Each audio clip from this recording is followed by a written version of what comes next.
دا وسوي لكن يردو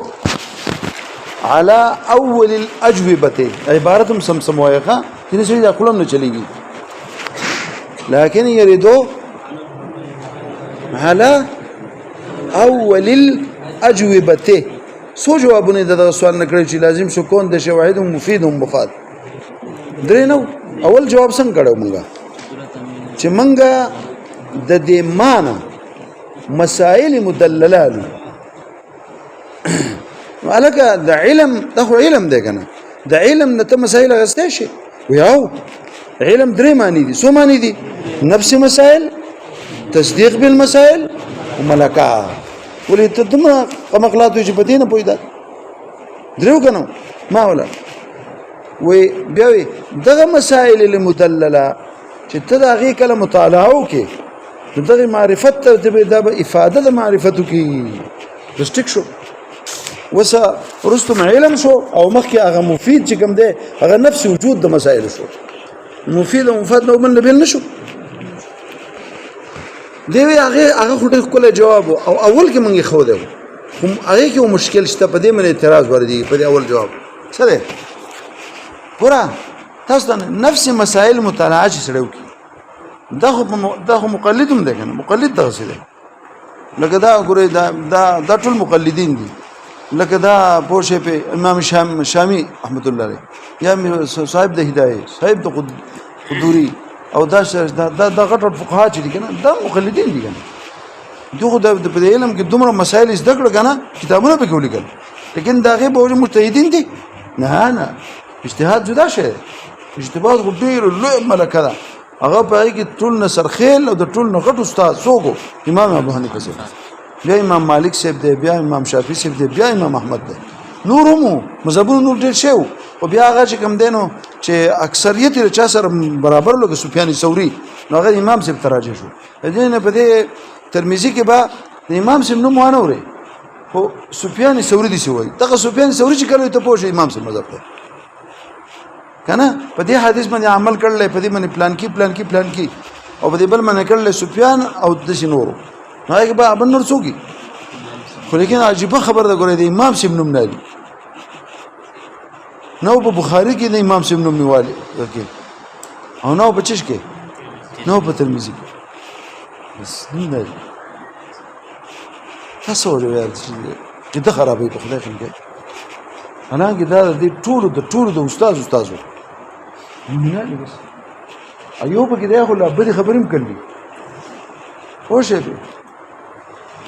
نو هغه بیا علماء د صح کتابونو کې د خپل شوافی او حنابلو د خلکو کتابونو امام زی په شان لیکل او هغه جواب ورکړل چې دا خبره خو مکو ها خبره ده کوم نو دا مسائل مدلله د فقهاو چې کتابونه لیکل دي تا خو چې نفس مسائل باندې د تم فقه وایي نو په کار د ډېر د مقلدین نه فقها شو حالانکه فقيه څوک دی صرف مجتهد ته او استاد جواب نو معلومه شو چې نفس مطالعه د مسائلو هغه دې مسشي او تاسو به زه د خبرې د خو وضاحت لپاره د 1 نمبر حاشیه ته وګوره يريدوا على ان لزوم فقاهه المقلد المقلد نه مقلد نه امیان نه مرادخه چې فقه مسلې ته نه معلومه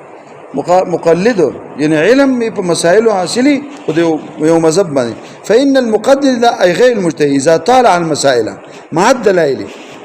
او لکه څنګه د کتابونو چې لیکلي پوښ يحصل العلم باحكام تلك المسائل عن ادله فيكون فقيها څنګه چې دغه تتافق نه وسو څنګه تا د فقه په اول جواب کې نفس هغه مفید د چا د معرفت هغه تتافق نه ویلي نو في داغ نمبر فقه چې چاته حاصله نو هغه فقيه شو کنه مع ان الاجماع على ان الفقيه هو المجتهد ما تاسو خبر کول بیا قال في شرح المختصر العزودي ګوره مختصر یو کتاب تیر شه ده اصول فقه کې ابن حاجب رحمت الله کړه ګوره ابن حاجب نه ده ډېر لوی انسانو چې د کافیه او شافعي لیکلي د شافعي مذهب دی ګوره ها او د مختصر الاصول یو کتاب لیکل او دا غي دومره شرح شي دي کنه لکه څنګه د کافی شرح شي نو هغه ګوره په شرح د مختصر کې عزودي کې اوردا على سره عبارت انه ان كان على حد الفقه فشرط موصل کی په حد فقه باندې انه ان كان بالاحكام الباز لم يترد نو بياخو عام نشو بیا لدخول معنی دخول د غیر نه مقلد به داخل شو په بعض احکام علم خو عام خلکو ته نه بیا غم فقيه شو غم اوري لم يدري دخول المقلد اذا عرف بعض احكام عن الدليل بالاستدلال لان لا نريد بالعامي بل من لم دش عام دغه زمونه مراد بلکې چې لکه ډیر غټ فقه مسائل ته معلومي خو درجه اجتهاد ته نه سره وقد يكون عالما يمكنه ذلك مع انه ليس بفقيه اجماعا تشوا قال سيد المحققين ايش سيد المحققين څوک دی شیخ جرجاني ګوره دا هم ګوره کله د سيد المحققين وي ګوره دلته د لفظ استعمال کو او چا استعمال کو ته پته شته عبدالحکیم سیالکوټي لکه د ډېر لوی مقام دی چا نو قال سيد المحققين في حاشيتي څنګه ده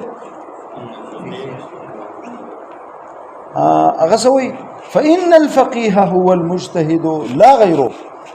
اخذ خبر کله ورچ اغوي کنه ته پوښي دا خبره مضبوطه ده پوښي کنه شي لا غيره فلا يكون عمله فقها ده عمل فقه نشو انتهى السؤال ده سؤال پوښي انا کې دغه د ګور د خپق کله کوي چې فقيه صرف مجتهد ته او ستاره دغه تعریف نه معلومه شو چې عام مقلد غیر مجتهد چې په مسایلو باندې بصیرت حاصلي کتابونه بکولي کی هغه ته بیا منګه چې فقه هغه به فقه کې کتاب ولیکو په فقه باندې پوهه ده نو فقيه نشو دا سوال ده ګوره دې جواب ده چې جی اصل کې لفظ د فقه مشترک ته په دوه معنی کې پس کې جواب دغه جواب هغه چې څوک وایي فقيه ده د فقه دوه معنی دی اجتهاد او یو د فقه معنی څه علم بالمسائل په دلیل سره داغه من علم څو باندې شوي چې خلک چې وایي او په دوانو باندې اجماع قائم ده چې د تم فقيه وي د تم فقيه او ستاسو ذهن کې کوم یو پروت فقيه صرف مجتهد نو څه کوي اعتراض د دین کله خبر نه ګوره لكن يريد ولا لزوم فقاهة المغير وليس فقه المعنى وغاية ما يقال ده جواب شو ده درجة جواب ده انه كما اجمع القوم ازدكى طالبا لكن څنګه چې اجماع قوم کړي وا على عدم فقاهة المقلد عدم فقاهة ده چا ځکه مقلد او فقيه بسوکو صرف مجتهد كذلك اجمعوا على ان الفقه من العلوم المدونة دي ورا فقه د علوم مدونه او د تدوین چې د کتابونو چا کړلی دا د امامانو کړلی مجتهدینو کړلی کې د عام رسل مقلدینو کړلی دا مقلدینو کړلی پوښه کنه شبه پوښه والتوفيق بين هذين الاجماعين دا دوه اجماع رالی انما يتاتى دا توفيق به ال جوړیږي بان يجعل للفقه معنى يعني الفقه د ورسو باندې شو